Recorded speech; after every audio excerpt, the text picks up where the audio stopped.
You want to know what betrayal sounds like? Try hearing your father say, "You didn't need that money anyway," after he emptied your entire college fund, $46,000. Gone. Just like that. My name is Samantha Green, and this is how I turned the biggest betrayal of my life into the beginning of something far greater. You're watching Revenge Her Way, where the lies fall apart and the truth hits back harder. Imagine waking up to check your bank account, expecting to see the fruits of 4 years of sacrifice, extra shifts at a local cafe, tutoring high school students until midnight, grinding for scholarships while your friends were out living their best lives. And then, nothing. Just a flat zero staring back at you. That's exactly what happened to me. My name is Samantha Green. I'm 21, and I was one semester away from graduating with a degree in molecular biotechnology from a university in Boston. For 4 long years, I had saved every dime I could. My dream was simple: graduate debt-free, land a research job, maybe even pursue my master's. I was so close. But dreams, it turns out, are fragile things. I remember that morning like it was etched into my bones. I sat at the edge of my bed, half asleep, my laptop balanced on my knees. I logged in to check my balance before paying rent, something I'd done 100 times before. Only this time, the screen didn't show $46,000. It showed $72.30. At first, I thought it was a mistake, a system glitch. But as I scrolled through the transaction history, dread crept into my throat like smoke. There it was, month after month of quiet, calculated withdrawals. 200 here, 500 there, never enough at once to raise alarm bells, but together they added up to everything, every last cent. With shaking hands, I called the only other person who had access to that account, my father, Harold Green. He picked up on the second ring.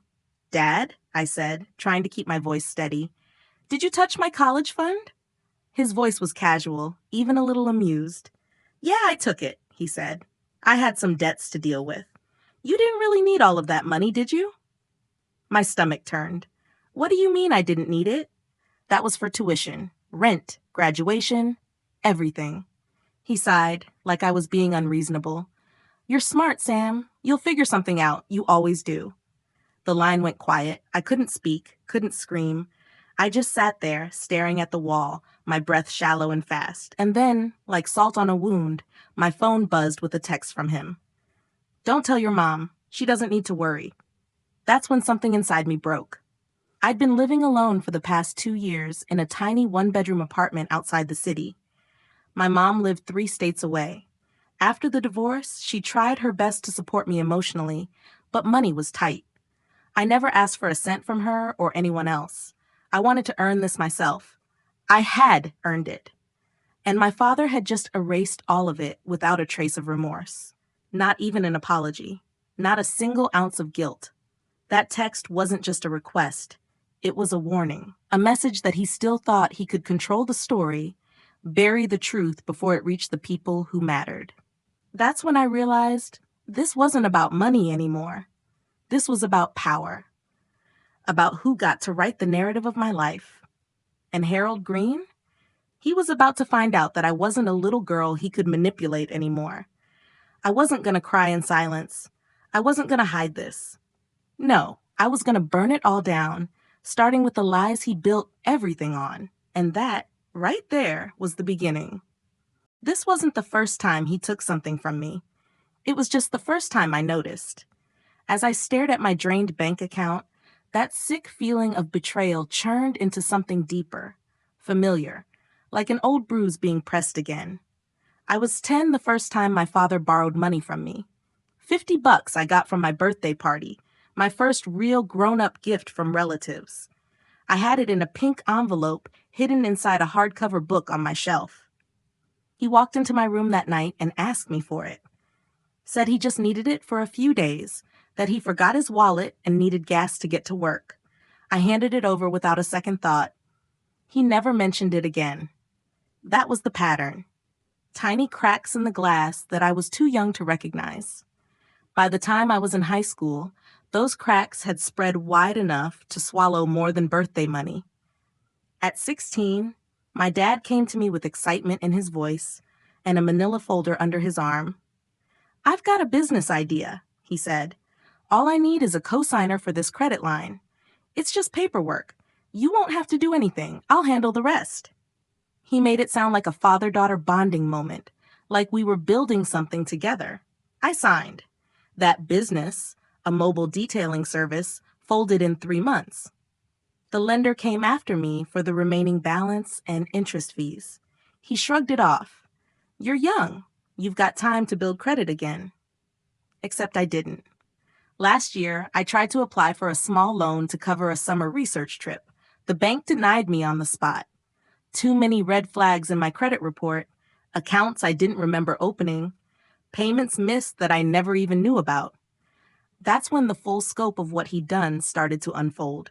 Not just this theft, but a quiet, continuous erasure of my autonomy, my independence, my financial future.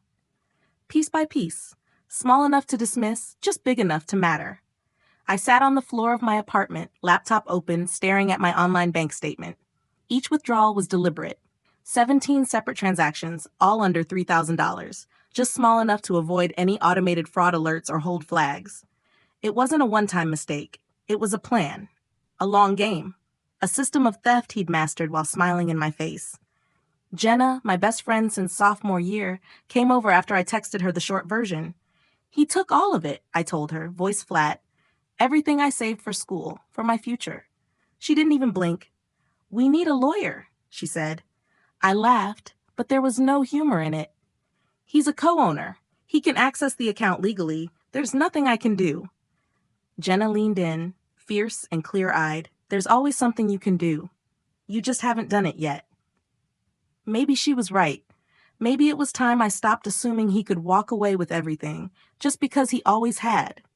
Maybe the difference now wasn't in what he took, but in the woman he took it from. He thought I'd stay quiet like before. He had no idea. And this time, I had the evidence. This time, I had a voice, and I was going to use it. He didn't just steal my money. He rewrote my future and expected me to thank him. I spent the night turning in bed, watching the ceiling blur into morning. My alarm went off, but I was already awake. At 8:45 sharp, I walked into the Student Emergency Aid Office, clutching a folder full of bank statements and scholarship confirmations like a lifeline. I sat down across from Miss Taylor, the financial advisor, and tried not to let my voice crack as I explained everything. I kept it clinical at first. Dates, amounts, transactions, but somewhere between the third and fourth withdrawal, my composure gave way. My eyes stung. My chest ached. I told her the truth. My father took my entire college fund, and now I didn't know how I was going to make it through the final semester. She didn't interrupt. She didn't judge. When I finished, she took a deep breath and said, "We're going to find a way forward, but I also want you to speak to Student Legal Services. You may have more rights than you think." It was the first time someone had said that to me. I walked out of the office with a packet of emergency loan applications and a phone number for a university-based attorney. But the weight on my shoulders didn't ease. I was still alone in this, or so I thought. That evening, I called my grandmother Ruth. She lived in Maine, retired, still sharp as a tack at 78. She was always the one who saw through my father's charm. I didn't even have to finish the story. When I told her what he'd done, she went quiet. Then she said, "He did the same thing to me. Took half my pension under the guise of temporary help. Never paid it back. And your mother, she's been blind to it for years." "Grandma," I whispered, my voice shaking, "I don't know what to do." She didn't hesitate. "You don't have to do this alone anymore. Come home this weekend. I'll take care of the rest."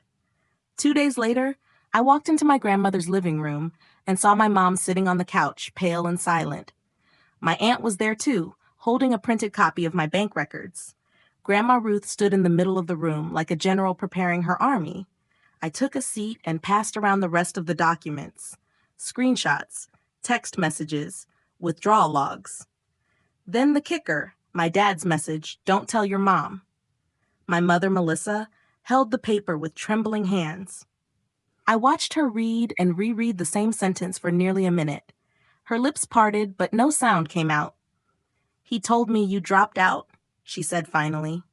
Her voice was barely a whisper. He said you were burned out, that you didn't know what you wanted anymore. He said you asked him to take care of the money. I couldn't stop the bitter laugh from slipping out. And you believed him. She flinched, then nodded, tears welling up in her eyes. I've believed him a lot of times, she said, and every time I lost a piece of myself. There was silence in the room. Then my grandmother stepped forward, strong and steady. No more. We've enabled him long enough. My mother looked at her, then at me, and for the first time in years, her expression shifted. Not fear, not shame, resolve. I think it's time I filed for divorce, she said softly. That was the moment the silence broke. The moment we stopped pretending Harold Green was anything more than a man who took what he wanted and called it love.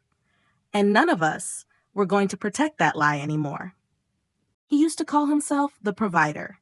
Now he's being served papers by his own daughter. The letter was short, direct, and written in the clean, sharp tone that only my Aunt Diana, my mom's older sister, and a seasoned attorney could deliver.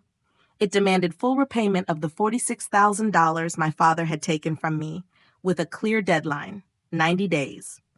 Attached were copies of my scholarship confirmations, bank records, and a printout of his own damning text message. It wasn't just a request. It was a declaration. We sent the letter on a Monday.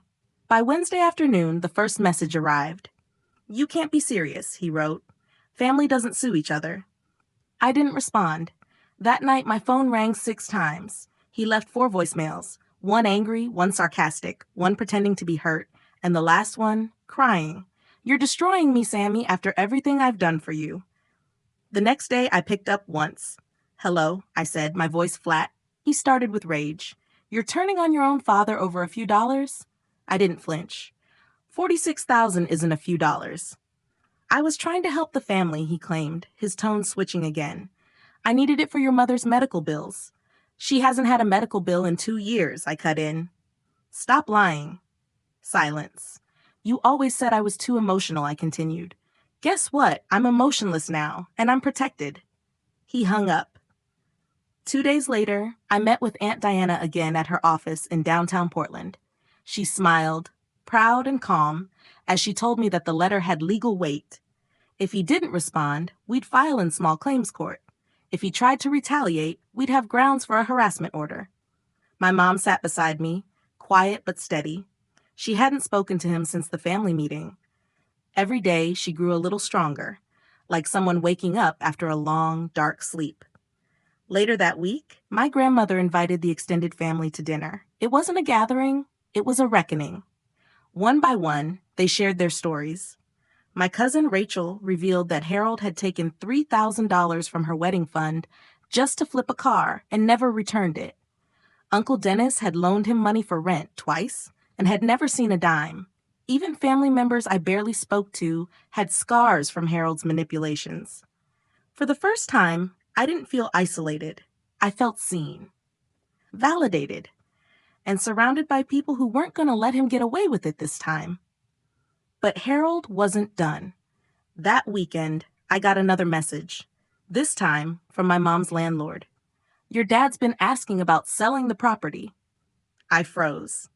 He didn't own the house, but he still had partial claim through old paperwork from their marriage. And now, with the divorce in progress, he was trying to use the house, my mom's only stable ground, as leverage. I stared at the screen, my heart pounding. He was escalating, trying to tighten the pressure, punish us for daring to stand up to him. But I wasn't afraid. That house might have had his name on some dusty legal document, but he no longer had power here. Not over me, not over my mother. If he wanted a war, he had picked the wrong woman this time. He thought money was power, but I had something stronger, boundaries.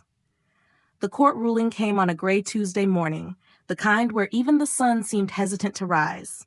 My father was ordered to pay me back in quarterly installments of $5,750 over the next 2 years. It wasn't revenge. It wasn't even justice. It was a receipt, a formal acknowledgement that what he did was real, that it mattered, that I wasn't crazy or dramatic or too sensitive. I didn't celebrate. I didn't post about it. I just stared at the email confirming the judgment, then closed my laptop and sat in silence. It wasn't over? Not really. But it was a line in the sand, one he couldn't pretend didn't exist anymore. The calls didn't stop. He tried everything. Voicemails, emails, even handwritten letters dropped off at my mom's doorstep. Each message followed a familiar pattern: denial, then guilt, then false affection. Sammy, you're breaking this family apart. You're too smart to waste time being angry. And then, the final plea: family is all we have. Let's start over. I stared at that last message for a long time, not because I was tempted, but because of how familiar it sounded. He was still trying to script the story, still trying to paint himself as the father who'd made a mistake out of love. But he didn't get to rewrite the ending. I typed back just 2 sentences. Family respects boundaries. You lost that title when you crossed mine. I hit send. Then I blocked the number. After that, I poured myself into finishing my final semester.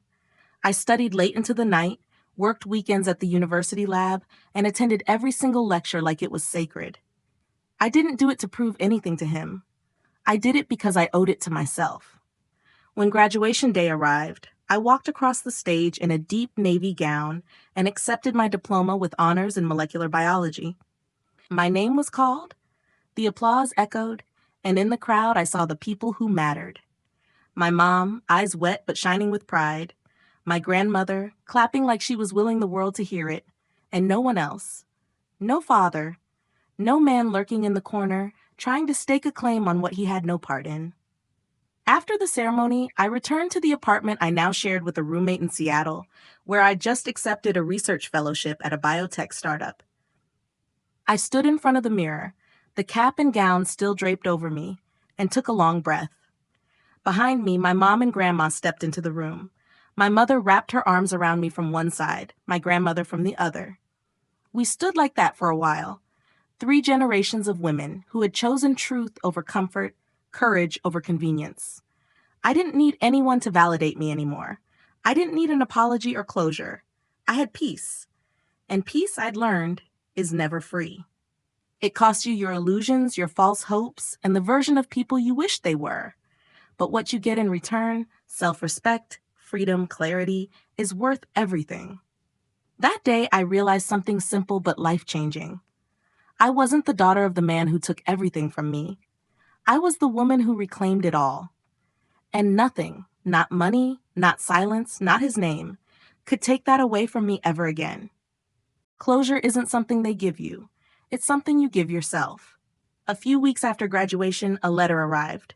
No return address, but the handwriting was unmistakable. I opened it slowly, knowing exactly who it was from. My father. The letter was filled with apologies, at least the kind of apologies he was capable of. I know I made mistakes, he wrote, but family is family. I miss you. Maybe we can talk. Start fresh. You've made it, and I'm proud of you. There was a time when I would have clung to those words, when I would have taken even half-hearted guilt as proof that he cared. But that time had passed. He wasn't reaching out because he finally understood the damage he'd done. He was reaching out because for the first time in his life, he couldn't control the outcome. He couldn't spin the narrative, and he couldn't access what he once saw as his me. I folded the letter quietly, walked over to the fireplace in my new apartment, and set it down on the flames. I watched the paper curl into ash, piece by piece, until there was nothing left. I didn't cry. I didn't feel vindicated. I just felt still. The apartment in Seattle wasn't big. Just a modest 2-bedroom I shared with a fellow research assistant. But it had wide windows and morning light that made the hardwood floors glow. On Sundays, I'd make tea and sit by the window with a notebook, not to journal about pain, but to write about possibility. Research goals, travel dreams, the things I'd never had space for before. That morning was no different. The steam from my mug curled into the air as I sat cross-legged on the windowsill, watching the city wake up. The sky was streaked with pale gold, and somewhere below, a bus rumbled down the street. I brought the cup to my lips, warm against my hands, and let myself breathe. He used to own my fear, I whispered. Now I own my future. I didn't need closure from him. I didn't need some grand apology or final confrontation. I had already chosen peace. I had already walked through the fire and come out with my dignity intact. Healing isn't a single moment, it's a quiet series of choices. Choosing to say no when you're expected to say yes. Choosing silence when you used to explain yourself. Choosing to build a life so full, so honest, that there's no room left for the people who once emptied you. My story isn't just about money or family betrayal or legal battles. It's about boundaries, about claiming the right to your own future, even when that means leaving behind people who share your blood. And if you've ever been there, if someone you trusted took something that can't be repaid, know this: you are not alone, and you are not powerless. Sometimes protecting your future means letting go of your past, even when it's family. Thank you for listening to my story. If it spoke to you, I hope you'll join me here on Revenge Her Way, where real women take back their power one story at a time. Subscribe to the channel and check out our next video. You never know whose story might be yours.